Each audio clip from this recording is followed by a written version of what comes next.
ഇന്ത്യക്ക് ട്രംപിന്റെ താരിഫ് പരീക്ഷ. ഇന്ത്യയിൽ നിന്നും ഇറക്കുമതി ചെയ്യുന്ന ഉൽപ്പന്നങ്ങൾക്ക് വീണ്ടും 25% അധിക തിരിവ് ചുമത്തിയിരിക്കുകയാണ് ട്രംപ്. ഇതോടെ ആകെ തിരിവ് 50%. ഏഷ്യൻ രാജ്യങ്ങളിൽ അമേരിക്ക ഏറ്റവും കൂടുതൽ തീരുവ ചുമത്തുന്ന രാജ്യങ്ങളിൽ ഒന്നായി ഇന്ത്യ മാറി. ഉറ്റ സുഹൃത്തിനുള്ള അമേരിക്കൻ പ്രസിഡന്റിന്റെ ഉപഹാരം. റഷ്യയിൽ നിന്നും എണ്ണ വാങ്ങരുതെന്ന വാക്ക് ധിക്കരിച്ചതിലുള്ള പ്രതികാര നടപടിയെന്ന് ട്രംപ്. പക്ഷേ കഥയിൽ ഒരു ട്വിസ്റ്റ് ഉണ്ട്. റഷ്യയാണോ ട്രംപിന്റെ പ്രശ്നമെന്ന് ചോദിച്ചാൽ കൃത്യമായ ഉത്തരം പറയാൻ സാധിക്കില്ല. കാരണം മറ്റൊന്നാണ് ഇന്ത്യയിലെ കാർഷിക വിപണി. എത്ര ചോദിച്ചിട്ടും അമേരിക്കൻ എൻട്രി സാധ്യമാക്കാത്ത ഇന്ത്യയോടുള്ള അസഹിഷ്ണുത പ്രകടമാക്കുന്നതായിരുന്നു അധിക ചുങ്കം ചുമത്തിയ ട്രംപിന്റെ നടപടി. ഇറക്കുമതി ചുങ്കത്തിൽ ആടിയുലയുമോ ഇന്ത്യ അമേരിക്ക സൗഹൃദം? ഇന്ത്യൻ വിപണിയെ എങ്ങനെയായിരിക്കും ട്രംപിന്റെ താരിഫ് ഷോക്ക് ബാധിക്കാൻ പോകുന്നത്?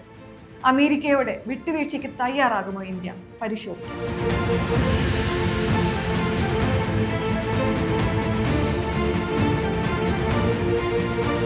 കഴിഞ്ഞ ജൂലൈ 30-നാണ് ഇന്ത്യയിൽ നിന്നും ഇറക്കുമതി ചെയ്യുന്ന ഉൽപ്പന്നങ്ങൾക്ക് 25% താരിഫ് ചുമത്തി ട്രംപിന്റെ പ്രഖ്യാപനം. അത് കൂടാതെയാണ് ഓഗസ്റ്റ് 6-ന് വീണ്ടും 25% അധിക തിരിവ് ചുമത്തിയിരിക്കുന്നത്. റഷ്യയിൽ നിന്നും നേരിട്ടോ അല്ലാതെയോ എണ്ണ വാങ്ങുന്നതിനുള്ള പ്രതികാര നടപടിയെന്ന് ഒപ്പുവെക്കവേ ട്രംപ് വ്യക്തമാക്കി. ആദ്യം ചുമത്തിയ 25% തിരിവ് ഓഗസ്റ്റ് 8-ാം തീയതി മുതൽ പ്രാബല്യത്തിൽ വരും. 21 ദിവസത്തിനു ശേഷമാണ് അടുത്ത 25% തിരിവ് നിലവിൽ വരുന്നത്.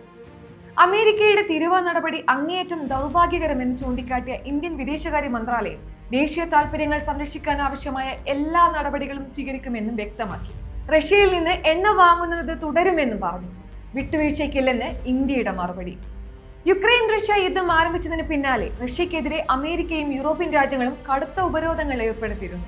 ഇന്ത്യയും അത് പിന്തുടരണമെന്ന് ആവശ്യപ്പെട്ടിരുന്നെങ്കിലും റഷ്യയിൽ നിന്നും എണ്ണയും മറ്റും സാധനങ്ങൾ വാങ്ങുന്നത് ഇന്ത്യ തുടർന്നു പോന്നു. പക്ഷേ കടുത്ത ഉപരോധങ്ങൾക്കിടയിലും അമേരിക്കയും യൂറോപ്യൻ രാജ്യങ്ങളും റഷ്യയുമായുള്ള വ്യാപാര ബന്ധം അങ്ങ് പാടെ ഉപേക്ഷിച്ചോ എന്ന് ചോദിച്ചാൽ ഇല്ല. അമേരിക്കയുടെ ആണവ വ്യവസായത്തിനാവശ്യമായ യുറേനിയം, ഇലക്ട്രിക് വാഹന വിപണിയുടെ പലേഡിയം, കൂടാതെ ഫെർട്ടിലൈസറും കെമിക്കൽസും ഒക്കെ അങ്ങ് റഷ്യയിൽ നിന്നും അമേരിക്കൻ തുറമുഖത്ത് എത്തിച്ചേരുന്നു എന്നത് മറ്റൊരു വസ്തുത. ആശാന് പിന്നെ എന്തുമാവാലോ. എന്നാൽ ഇതേക്കുറിച്ച് തനിക്ക് അറിയില്ല എന്നാണ് ട്രംപിന്റെ പ്രതികരണം. ഇക്കണോമിക് ബ്ലാക്ക്മെയിൽ എന്നാണ് അമേരിക്കയുടെ നടപടിയെ രാഹുൽ ഗാന്ധി വിമർശിച്ചത്. കാർഷിക താൽപര്യങ്ങൾക്കാണ് മുൻഗണനയെന്ന് പറഞ്ഞ് പ്രധാനമന്ത്രി വിഷയത്തിൽ നിലപാട് വ്യക്തമാക്കി. അമേരിക്കയുടെ റഷ്യൻ വിരോധത്തിനിടയിൽ എങ്ങനെ ഇന്ത്യയിലെ കർഷക സമൂഹം പെട്ടുപോയതെന്നല്ലേ നിങ്ങൾ ഇപ്പോൾ ചിന്തിക്കുന്നത്? ഇവിടെയാണ് ട്വിസ്റ്റിന്റെ തുടക്കം. ഇന്ത്യയുടെ കാർഷിക വിപണി, അതാണ് അമേരിക്കയുടെ ലക്ഷ്യം. ഒരു തരത്തിലും അമേരിക്കയുടെ ആവശ്യം അംഗീകരിക്കാൻ ഇന്ത്യ കൂട്ടാക്കിയില്ല. അതിലെ അവർഷമാണ് ചുങ്കപ്രഹരത്തിലൂടെ പ്രകടമായത്. അമേരിക്കയെ ചൊടിപ്പിച്ച കഥയിലെ കാതലായ ഭാഗം. 4 ട്രില്യൺ വരുന്ന ഇന്ത്യയുടെ GDP-യിലേക്ക് 16% കാർഷിക മേഖലയുടെ സംഭാവന. രാജ്യത്തെ പകുതിയോളം വരുന്ന ജനസംഖ്യയുടെ അന്നവും ജീവിതവുമെല്ലാം. ഏറ്റവും വലിയ വോട്ടിംഗ് ശതമാനം കൂടിയാണിത്. നികുതി ഇളവിലൂടെ അമേരിക്കൻ കാർഷിക ഉൽപ്പന്നങ്ങൾ ഇന്ത്യൻ മാർക്കറ്റുകളിൽ ലഭ്യമാക്കിയാൽ ഇത് ഏറ്റവും അധികം ബാധിക്കാൻ പോകുന്നത് രാജ്യത്തെ ചെറുകിട കർഷകരെയാണ്. കാർഷിക മേഖലയുടെ സംരക്ഷണാർത്ഥം പരമ്പരാഗതമായി തന്നെ ഈ മേഖലയെ സ്വതന്ത്ര വ്യാപാരത്തിന്റെ പരിധിയിൽ ഉൾപ്പെടുത്തിയിരുന്നില്ല. അമേരിക്കയ്ക്ക് അത് തുറന്നു നൽകിയാൽ മറ്റു രാജ്യങ്ങളും ഇതേ ആവശ്യവുമായി മുന്നോട്ട് വരും. ഇന്ത്യയിലെ കാർഷിക മേഖല ഇപ്പോഴും ആധുനികവൽക്കരിക്കപ്പെട്ടിട്ടില്ല. പല പ്രദേശങ്ങളിലും ഇപ്പോഴും പരമ്പരാഗതമായി കൈമാറി വരുന്ന രീതി തന്നെയാണ് പിന്തുടരുന്നത്. ഇതേസമയം അമേരിക്കയിലാണെങ്കിൽ AI സാങ്കേതിക വിദ്യകളും മറ്റും ഉൽപാദനക്ഷമത വർദ്ധിപ്പിച്ചിട്ടുണ്ട്. അവർക്കൊപ്പമാണ് ഇന്ത്യയിലെ കർഷകരും മാർക്കറ്റിൽ കിടപിടിക്കേണ്ടി വരിക എന്നത് കാര്യത്തിന്റെ ഗൗരവം കൂട്ടുന്നു. അമേരിക്കയിൽ നിന്നുള്ള പാലുൽപ്പന്നങ്ങൾ, ചോളം, സോയാബീൻ, ചോക്ലേറ്റ്, കുക്കീസ് തുടങ്ങിയവയ്ക്കായി ഇന്ത്യൻ വിപണി തുറന്നു നൽകണമെന്നാണ് US സമ്മർദ്ദം ചെലുത്തുന്നത്. പക്ഷേ ഇന്ത്യ വിമുഖത കാണിച്ചു. എന്ന് മാത്രമല്ല, US-ൽ നിന്നുള്ള ഈ ഉൽപ്പന്നങ്ങളാകട്ടെ ജനിതക മാറ്റം വരുത്തിയതാണ്. ജനിതക മാറ്റം വരുത്തിയ ഭക്ഷ്യവിളകൾ ഇന്ത്യയിൽ ഇറക്കുമതി ചെയ്യാൻ അനുമതിയില്ല. ഈ മേഖലകൾ അമേരിക്കയ്ക്ക് തുറന്നു കൊടുക്കുന്നത് താരതമ്യേന കുറഞ്ഞ ഉൽപാദനക്ഷമതയുള്ള ഇന്ത്യയിലെ കർഷകരെ ആഗോള മത്സരത്തിന് വിധേയമാക്കും.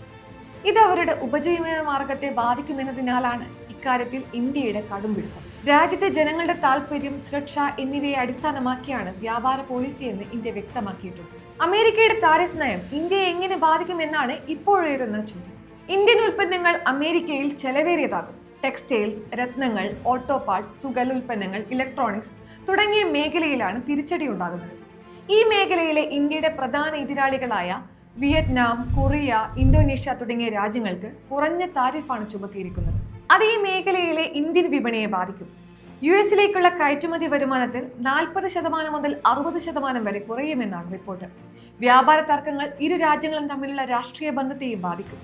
ഇരു രാജ്യങ്ങളുടെയും സാമ്പത്തിക വളർച്ചയെ പ്രതികൂലമായി ബാധിക്കാനും ഇത് കാരണമാകും. കഴിഞ്ഞ ഏപ്രിൽ 2-നാണ് ട്രംപ് തിരുവ പ്രഖ്യാപിക്കുന്നത്. എല്ലാ രാജ്യങ്ങൾക്കും 10% അടിസ്ഥാന തിരുവയും ഒപ്പം ഓരോ രാജ്യങ്ങൾക്കും അധിക തിരുവയും ഉൾപ്പെടുന്നതായിരുന്നു അത്. ഇതുമായി ബന്ധപ്പെട്ട് ധാരണയിലെത്താൻ 90 ദിവസത്തെ കാലാവധി. ഈ ഇടവേളകളിൽ തങ്ങളുടെ വ്യാപാര പങ്കാളികളുമായി ഉഭയകക്ഷി ചർച്ചയിലായിരുന്നു അമേരിക്ക. അതിൽ ചിലതൊക്കെ ശരിയായി, ചിലതൊക്കെ ശരിയായില്ല. സ്റ്റീൽ, അലുമിനിയം, ഓട്ടോമൊബൈൽ തുടങ്ങിയ ഉൽപ്പന്നങ്ങൾക്ക് ഉയർന്ന തീരുവ ചുമത്തിയതിനു പകരമായി US-ൽ നിന്നുള്ള ഇറക്കുമതിക്ക് അധിക തീരുവ ചുമത്താനുള്ള അവകാശം തങ്ങൾക്കുണ്ടെന്ന് ഇന്ത്യ ലോക വ്യാപാര സംഘടനയെ അറിയിച്ചിട്ടുണ്ട്. ഇതെല്ലാം കണക്കിലെടുക്കുമ്പോൾ ട്രംപിന്റെ താരിഫ് പ്രഖ്യാപനം ഇരു രാജ്യങ്ങൾക്കുമിടയിലെ ബന്ധങ്ങൾ വഷളാക്കുമോ എന്ന് ഉറ്റുനോക്കുകയാണ് ഇവർ. നിലവിലെ വെല്ലുവിളികളെ നേരിടാൻ ഇന്ത്യ മറ്റ് രാജ്യങ്ങളുമായുള്ള വ്യാപാര ബന്ധം ശക്തിപ്പെടുത്തുകയും ആഭ്യന്തര ഉൽപാദനത്തെ പ്രോത്സാഹിപ്പിക്കേണ്ടതുണ്ട്. റഷ്യയുമായി ഇടപാടുകൾ തുടരാനാണ് നീക്കമെങ്കിൽ ഇന്ത്യ, ചൈന, ബ്രസീൽ എന്നീ രാജ്യങ്ങൾക്ക് 500% അധിക താരിഫ് ചുമത്താനുള്ള നിയമരൂപീകരണത്തിലാണ് അമേരിക്ക എന്ന റിപ്പോർട്ടുകളുമുണ്ട്. തീരുവയുമായി ബന്ധപ്പെട്ട് ഇന്ത്യയിലും അമേരിക്കയിലുമായി ഇതുവരെ 6 തവണയായിട്ടാണ് കൂടിക്കാഴ്ചകൾ നടന്നത്. ചർച്ചകൾ ഇനിയും തുടരും. ഓഗസ്റ്റ് അവസാനം അമേരിക്കൻ സംഘം വീണ്ടും ഇന്ത്യയിലേക്ക് വരുന്നുണ്ട്. എന്താകും ട്രംപിന്റെ അന്തിമ തീരുമാനമെന്ന് അന്നറിയാം.